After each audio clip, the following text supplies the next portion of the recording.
Tali envolée. Bonjour à tous et bienvenue dans la deuxième vidéo de cette série consacrée à l'interprétation de poèmes. Si vous n'avez pas vu les précédentes vidéos de Tali envolée, pas de problème, le lien est dans la description.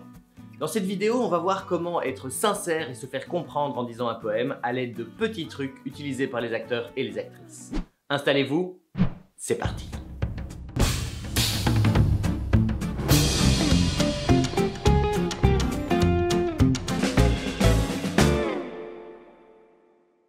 À l'école primaire, on a tous eu un camarade de classe qui disait la poésie comme ça. Maître Corbeau, sur un arbre perché, tenait dans son bec un fromage.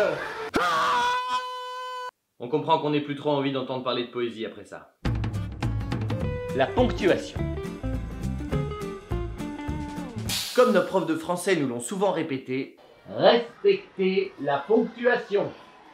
Ça a l'air con comme ça, mais si on le fait pas, c'est assez difficile de se faire comprendre. Exemple. La piniche au loi niche bas mais où niche libou. Quoi? La piniche au loi niche bas mais où niche libou. Ah. Si on colle, tout on pige rien si. On fait des pose n'importe quand non plus. Quoi? Si on colle tout, on pige rien. Si on fait des pauses n'importe quand, non plus. Mais si on fait des pauses en respectant les virgules et les points et qu'on respire, bah ça change tout. Un petit truc, lisez d'abord la phrase dans votre tête pour savoir où est la ponctuation et pour ainsi savoir où vous pourrez faire des pauses avant de la dire à voix haute. On va réécouter notre camarade de classe.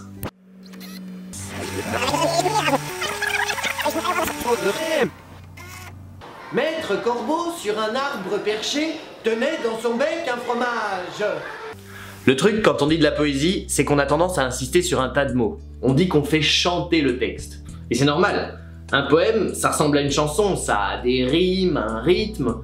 Mais le français, c'est pas une langue qui chante. L'italiano è una lingua che canta ed è la più bella del mondo. English is perfect for singing. It's an amazing language.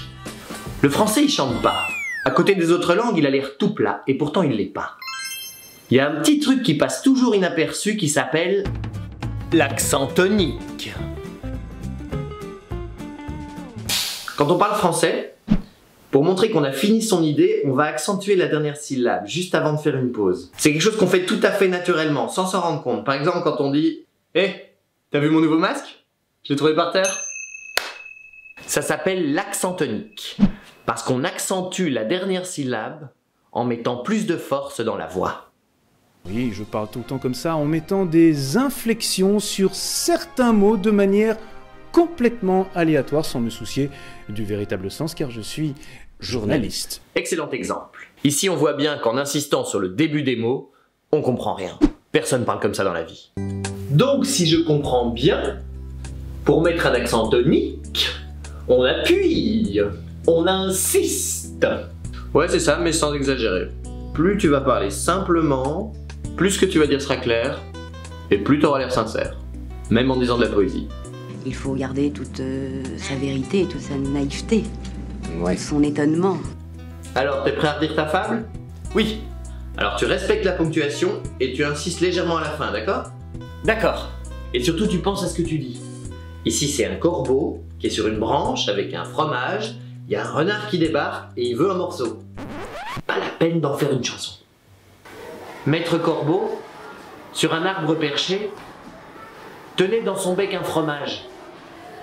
Maître Renard, par l'odeur alléchée, lui tint à peu près ce langage.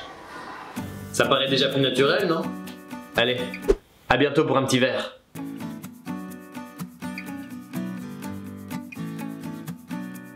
La piniche au, loi niche bas, mais où niche libou? Libou niche ni ou ni bas, libou niche pas.